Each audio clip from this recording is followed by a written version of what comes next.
Investors are keeping a close watch on the progress of US President Donald Trump's one big beautiful bill that will overhaul the country's tax, healthcare and energy policy. The US Senate is holding a marathon vote on the bill. Trump wants the bill passed before 4th of July, Independence Day holiday. The bill is expected to add an estimated $3.3 trillion to the national debt over the next decade. The Senate version also called for a $5 trillion increase in the federal debt ceiling, which is $1 trillion more than the House version proposed.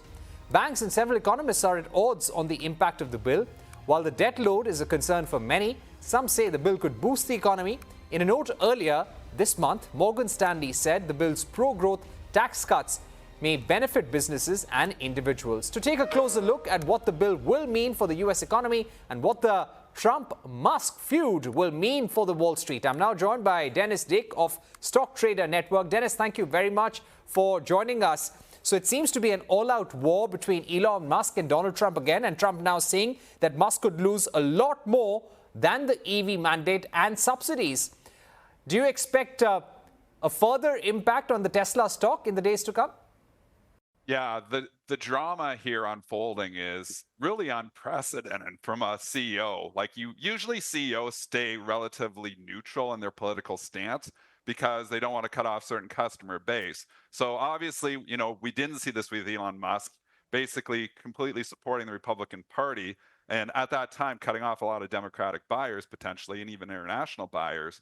But we saw, this fallout here at the beginning of June where Musk started up a tweet storm. He's got Twitter, he's got The Voice, and he started up a tweet storm at the beginning of June, and the fallout started to happen. Then they kind of kissed and made up almost, like the family feud was over, and Tesla stock rallied after that.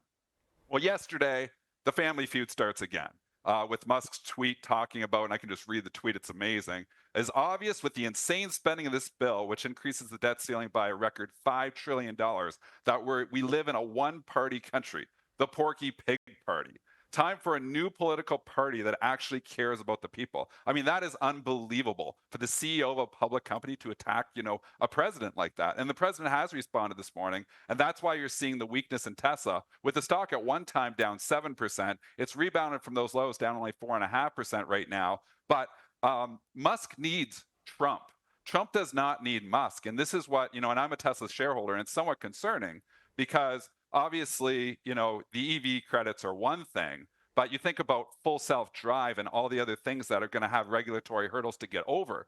If Trump is not on board with Elon Musk, all those regulatory hurdles become a lot more difficult. So there's a lot to lose here for Elon Musk. And if I was him, I'd back off on some of this, political commentary on Twitter, but he just can't do it. He just seemingly just can't keep quiet.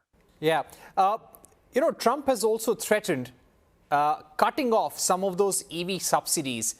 If that were to happen, how does Elon Musk and Tesla get impacted, considering he's just taking off on his autonomous vehicle journey?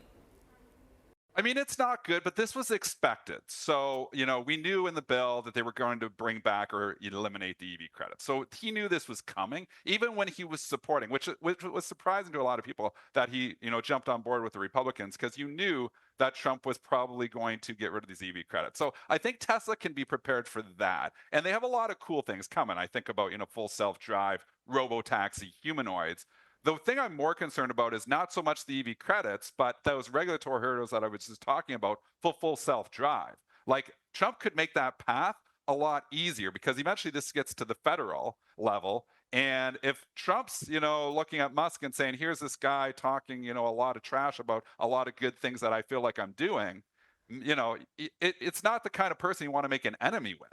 So that's where I'd be even more concerned is I think the EV credits, they'll be okay if those go away. I don't know if the regulatory hurdles get more difficult, though, because really robo-taxi is the future here for Tesla. And if Trump makes that path more difficult because, he's feuding with Elon Musk, that's not good for Tesla shareholders. So right now, as a Tesla shareholder, there's a lot of unknowns. I mean, I love the innovation and what Tesla has done from full self-drive to robotaxi to humanoids eventually, but humanoids are a long ways away. And Tesla still is at this point in time a car company. So the EV credits do hurt. Right. Dennis, could you also give us a sense that from a CEO point of view, if someone were to put himself in Elon Musk's seat, Why is he getting so angry with Donald Trump publicly and doing something which is definitely going to hurt his stock and maybe hurt his company also? I'd go back to an interview 2 years ago where Trump interviewed on CNBC with David Faber. And David Faber at that time, interview with Musk and David Faber. And at that time, Elon Musk was asked, if, you were concerned about what you were saying to hurt, your share price and lose money. And Elon Musk's response was, if I lose money because of what I say, so be it. That's how much Elon Musk is convicted when he gets talking about something and he firmly believes that the big, beautiful bill is not that beautiful, or otherwise he wouldn't keep, coming back to Twitter to say it. He firmly believes that, and he's not going to stop talking about that because he thinks his share price is going to fall because of it. If it falls, I think he's prepared for that. So he doesn't care about losing money, but that should be concerning to shareholders because the shareholders do care about losing money. So I don't know if the board eventually takes a look and say, hey, Musk, just cool it a little bit. We get that you don't like the big, beautiful bill, but this is hurting our share prices. This is potentially going to give us more regulatory hurdles for FSD. So if me being a Tesla shareholder, I'd be concerned. And if I was on the board, I would want to be talking to Musk about potentially just cooling it a bit, just cool off. Let's not start a war with the president of the United States of America. Right. And the Tesla stock is the big story in US markets, isn't it, right now? And we're also watching it very closely, Dennis, because Tesla is all set to start retail operations in India very soon. Thanks once again for being with us here on CNBC TV 18 and Global Lens. Thanks so much for having me. Let's now shift our focus